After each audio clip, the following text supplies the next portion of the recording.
Good afternoon. It's great to see so many friendly faces in here. Not that that's different than normal. I'm obviously referring to the children around the room. We're really excited and very glad to welcome the kids of the press corps to the White House today. They're going to love trick-or-treating in the executive office building, and I look forward to taking some questions, maybe even from some of the kids today. A couple of quick things to note before we get into that. As you all saw yesterday, was an important moment for our nation's fight against the drug addiction and opioid epidemic that has hurt so many wonderful families. By directing the declaration of a nationwide public health emergency to address the opioids crisis, the President is mobilizing his entire administration to confront this issue. The President's stirring remarks yesterday, which included a powerful story of how addiction impacted his family, set the stage for the country to unite behind this fight to save lives. In the wake of the announcement, several cabinet members and agency heads are traveling around the country to events related to the opioid crisis. Among those participating in events are Attorney General Sessions, Secretaries Shulkin and Carson, Acting Secretary Hargan, Surgeon General Adams, and Acting ICE Director Homan. These events illustrate that the President truly has made this issue an administration-wide priority. On the economic front, the U.S. economy grew at 3% for the second quarter in a row, despite the damage from this year's hurricane season. Unemployment is at a 16-year low, the stock market continues to climb to record levels, and economic confidence is soaring.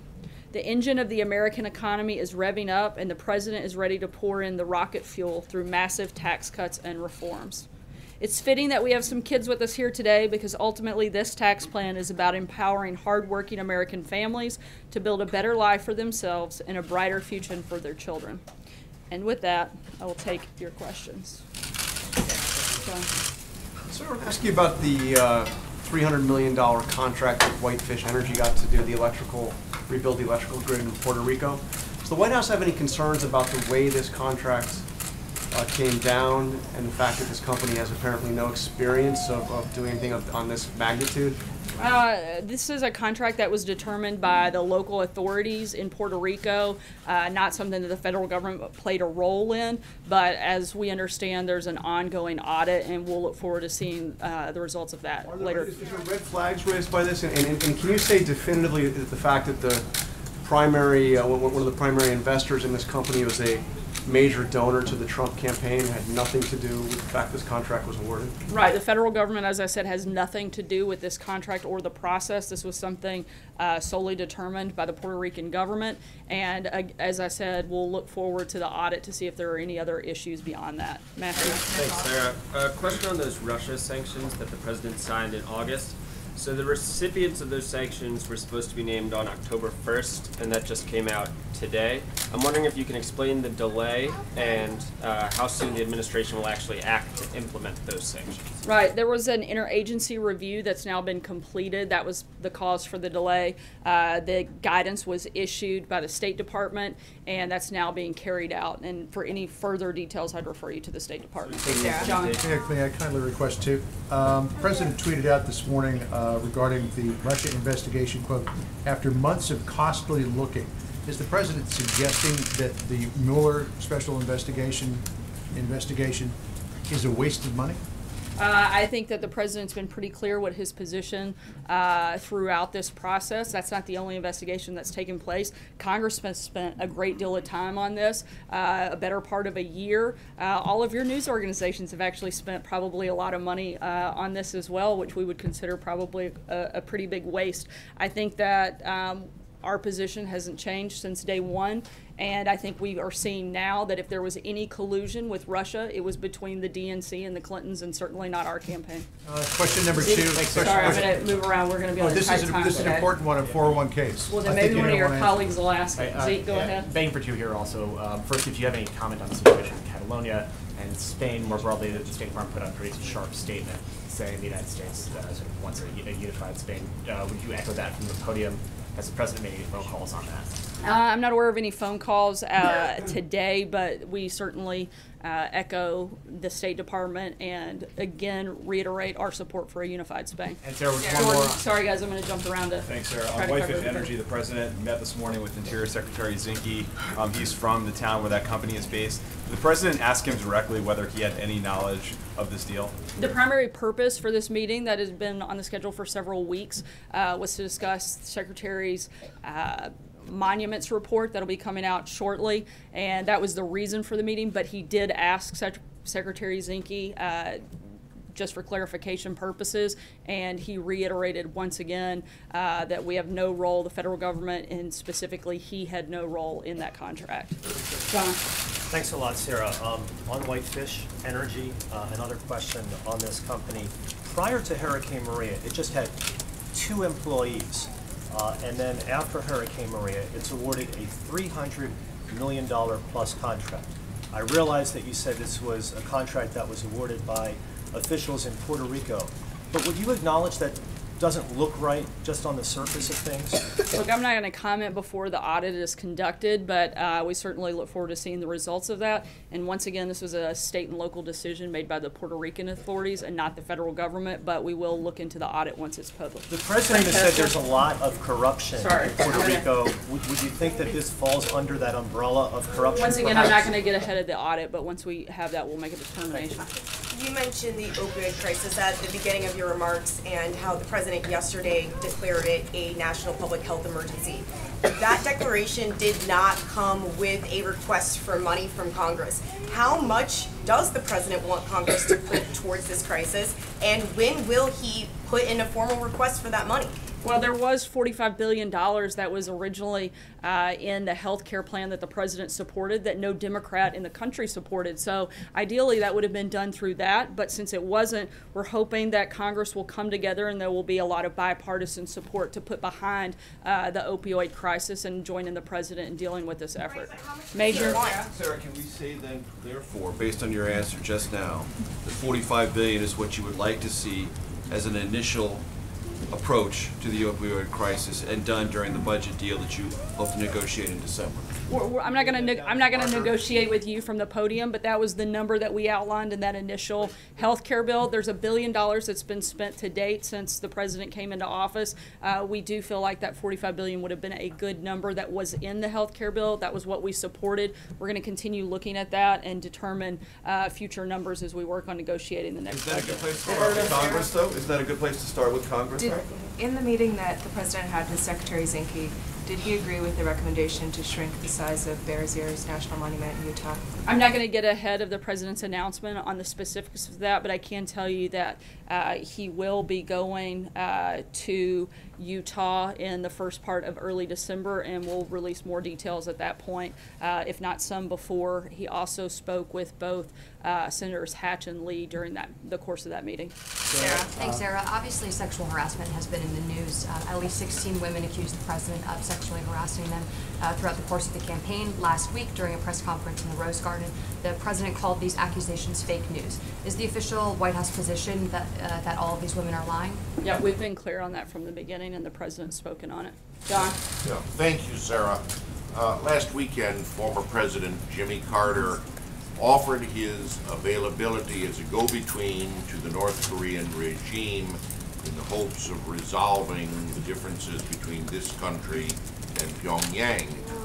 He has a history with the family of the current leader in North Korea, meeting with his grandfather in 1994. Is the administration in contact with President Carter, and does it have any plans to use him as a go-between or an envoy to Pyongyang? I don't think that's part of our process at this time. If that changes, we'll certainly let you know. But that's not part of our current plan or thinking for how to deal with North Korea. Blake? Sarah, thanks. I'll ask the 401k question. See, you got friends helping you out. Helping my colleague. And you didn't think anybody here liked you, John. I've got John's back. Is the president considering dropping the amount of pre-tax contributions that Americans can put into their 401k? Currently, that's at about $18,000. It seems as if this whole issue is up for negotiation. Does the president support taking that $18,000 or so level and potentially lowering that? As I said earlier this week, the president wants to continue to fight and push for protection of Americans' retirement, and that hasn't changed, but I'm not going to negotiate any deals beyond that, but that's the president's position, and that's the same today as it was earlier this week. Thanks, Sarah. There's been a number of politicians over the past week, including Chris Christie here at the White House yesterday, who have said that Rob Mueller should step aside from certain investigations within the special counsel. Does the president share those views?